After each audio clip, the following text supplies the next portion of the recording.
So in this video and the next several videos, I will be doing something a bit different, which is to answer questions from Pomona College students that they have submitted to me. And what's exciting about this is that college students in the United States are becoming more class conscious.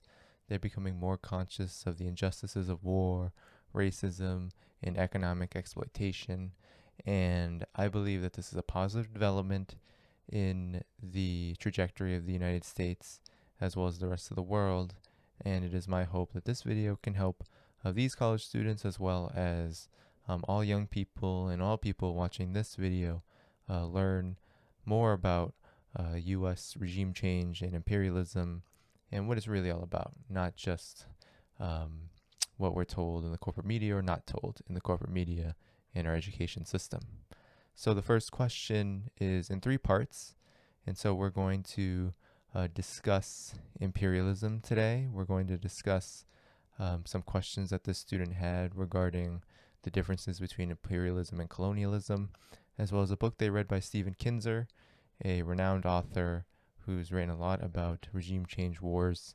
And so the first part of the question asks, was the U.S.'s intervention in Hawaii, the overthrow of Hawaii's government, Stephen Kinzer says what was the first time that an American diplomat helped organize the overthrow of a government, to which he was officially credited. And the student wants to know whether this momentous action was the beginning of American imperialism.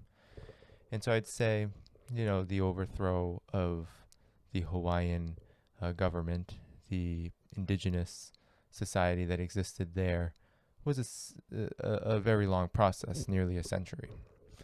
But that process cannot be disconnected from the larger arc of U.S. imperial history, which really begins with the genocide of the indigenous peoples across this country from east to west, and the enslavement of African people, which began in the early to mid 17th century. So we have to be really clear here with our terms. American imperialism is a very specific term. And I think Stephen Kinzer has done this in much of his work, which is not the worst. It's not the worst thing that could be done in terms of defining imperialism, but generally most activists see imperialism as war, right? As the overthrow of a regime by a stronger, larger, more militarized, more economically developed power, and doing that against weaker nations, weaker peoples that are unable to defend themselves from the massive resources that the war machine of said country employs, like the United States. And I would say that this is an inadequate definition. Imperialism is really the rule of monopolies in banks. It's the rule of heavily concentrated capital over the whole of society, and that this concentration of capital, as well as the transition into a financialized capitalist regime, ultimately leads to the need to spread its tentacles all over the world and into any crevice that it can get into. And in my opinion, the very roots and basis of imperialism lies in the fact that the U.S. has always been a settler colonial regime, and that this settler colonial regime, which began in various regions across what became the United States, that was really the official beginning of imperialism. However, I think must be noted that we can look at imperialism as a specific stage of capitalism. And the wars that the U.S. has waged, whether we're looking at the overthrow of Hawaii, which Stephen Kinzer does, whether we're looking at the Monroe Doctrine, the U.S.'s ability after the Spanish for example, became a weakened empire. The U.S. Laid its claim to Latin America, to South America. Whether we look at what the U.S. did in Cuba, which I know Kinzer also talks about, it's all connected to the fact that slavery and indigenous genocide of the original peoples, the First Nations here in the colonies that would become the United States, how that economic mode of development, that early stage of capitalism, laid the basis for what would end up being the most concentrated, the most monopolized, and the most financially controlled and Wall Street controlled form of imperialism that resides here in the United States. So my answer to this question is that imperialism cannot be separated from the roots of settler colonialism and from the roots of chattel slavery. That American imperialism is unique in this way because it began with the formation of capitalism from the very beginning and the formation of settler colonialism from the very beginning.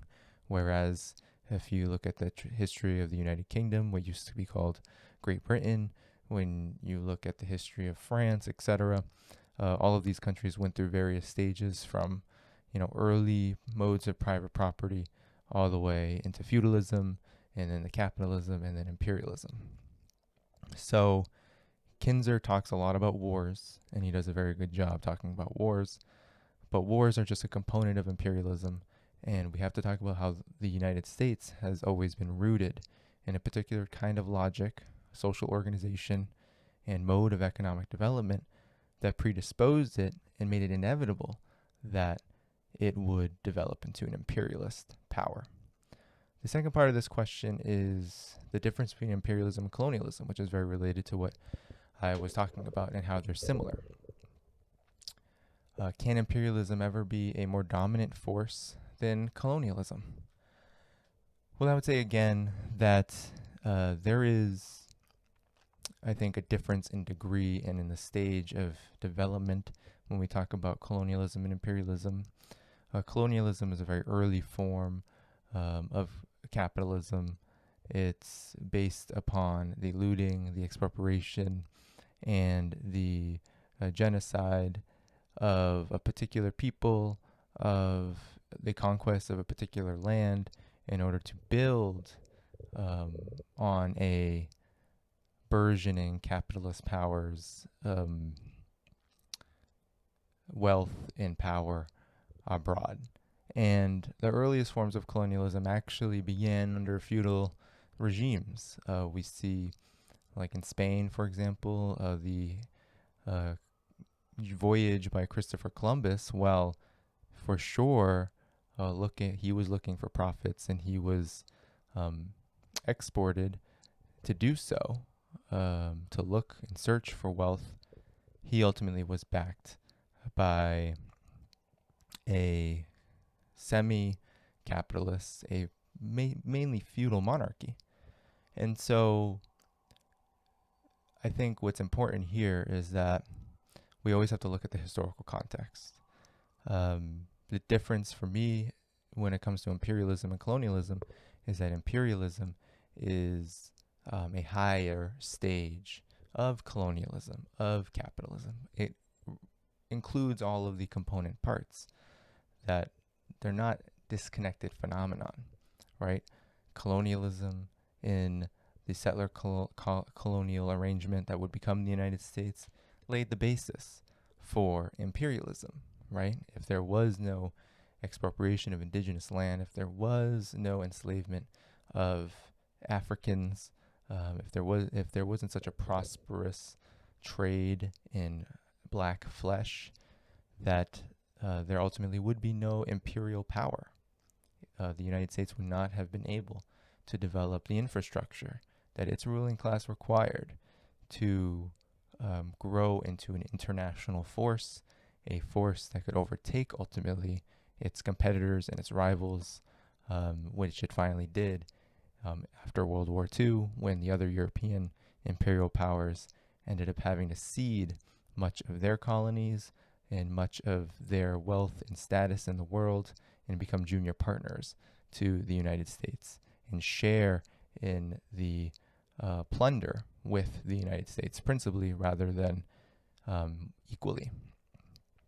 So when we're talking about imperialism ever being a more dominant force than colonialism, I think that we have to really examine hard how one doesn't supersede the other.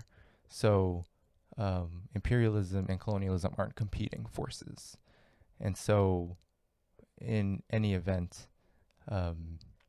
it's really important to look at the connections, the interests, the connections in the interests between the early stages of colonialism and the current stage of imperialism.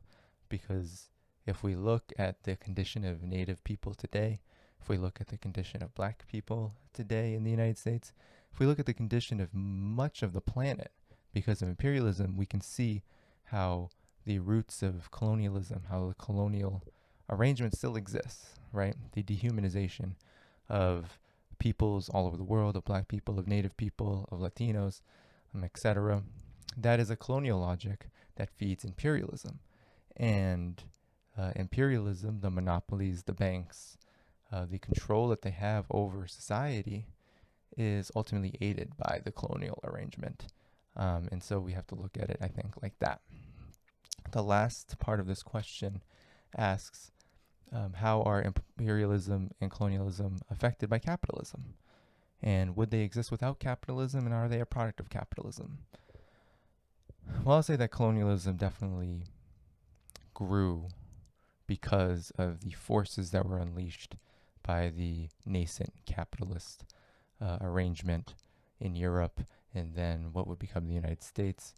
I think that colonialism would not have been able to be such a force without the unleashing of capitalism, right? Malcolm X said that racism and capitalism exist together and you can't separate one from the other. And what's really important about this question is that it acknowledges that capitalism is the economic foundation of imperialism and colonialism, that capitalism allowed colonialism to explode because what it did was it unleashed a class that was particularly interested in the reproduction of private profit in the name of bourgeois freedoms, right? So before, under feudal regimes in Europe, the what is the United Kingdom, what was Great Britain, France, Spain, Portugal, etc. What was needs to be acknowledged is that those countries had strong aristocracies, bloodline, the right of patriarchy based on inheritance only. That was a fetter on growing the wealth of private enterprise, right? It really held it back because it meant that blood right was mainly the way that wealth could be transferred. And the nascent bourgeoisie, which was then the middle class in a lot of these monarchies and countries, saw that as a hindrance, a hindrance to their own growth and development. And they waged what was then seen as progressive struggles to overthrow that class and then to become the ruling class, which we have now, the capitalist class. And so colonialism ultimately became a very important part of capitalism when this class was freed from the shackles of feudalism, because now this class was looking to build its wealth, to build its hegemony over all other classes, especially the exploited classes. It developed a large class of workers, a large class of unemployed people, and it sought to industrialize and to create a mode of production that would ultimately serve its private profits first at the expense of everything else. And so I think imperialism and colonialism have really impacted capitalism because they are ultimately forms of capitalism. That colonialism is a structure which helps capitalism maintain itself, helps maintain the class structure by ensuring that land is cleared, that certain peoples are controlled and are punished and are dehumanized in order to ensure that the system of private property and profit that capitalism privileges is allowed to continue and grow, and that workers are unable to organize together, that also the most profitable enterprise that helped ultimately explode colonialism all over the world, which was chattel slavery, that enterprise was allowed to continue for as long as it was able, because colonialism ultimately provided ideological justification as well as an economic one. And so, no, imperialism and colonialism could not exist without capitalism. First off, because imperialism is a stage of capitalism. It, under capitalism, we had many stages. So the early stages was the more colonial stage, a more nascent stage, a stage where industrial production and the production of commodities was at a very early form.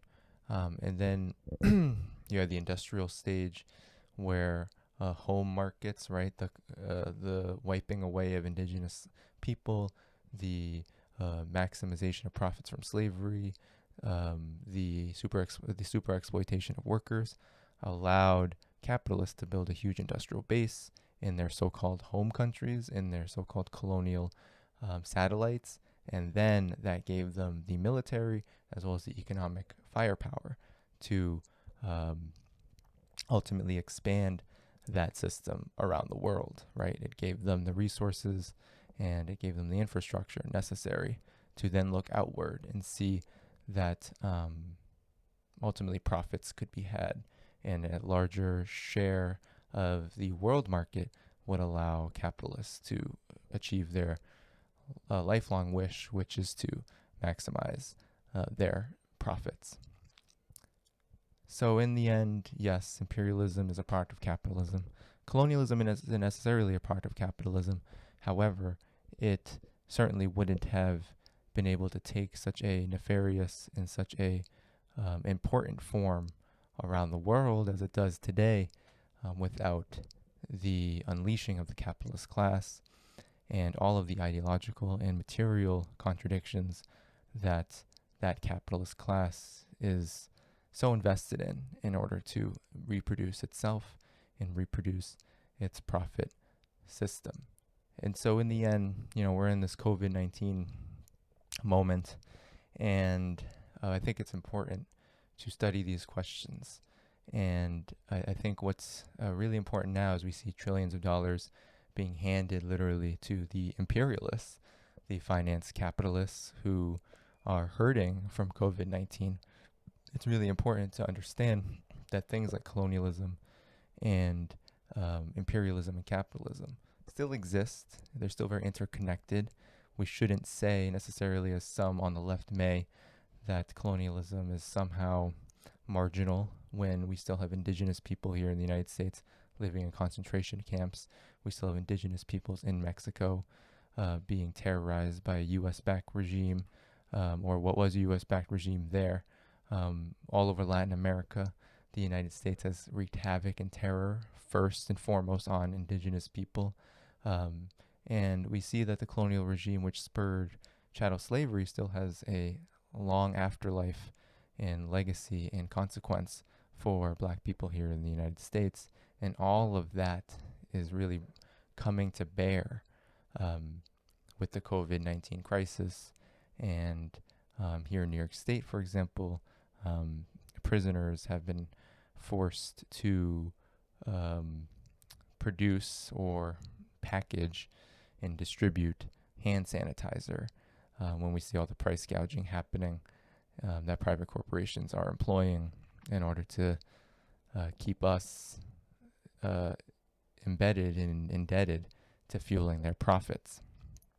So in the end, I think Stephen Kinzer does a service by exposing wars. I don't think he exposes all of them. I know I have some friends who criticize him for his position on Rwanda, which I think is very legitimate. The U.S.-backed Kagame regime is a criminal regime. However, his outline of wars has one fatal flaw, which is it doesn't look at the foundation of society, how the U.S. became a global regime of terror, an imperialist nightmare for the world as well as for oppressed peoples here. And what is that based upon? And I think your questions and these questions on the relationship of colonialism, capitalism, and imperialism really help us understand what that's all about. How the development of capitalism toward a very heavily concentrated form of capitalism, where capital is in very few hands, very few number of oligarchs or profiteers, but how the monopolies and the banks that they have ultimately rested so much of their system within is really the driving force of society right now, whether we see the endless wars abroad or the way that repression and exploitation has been developing right here in the United States.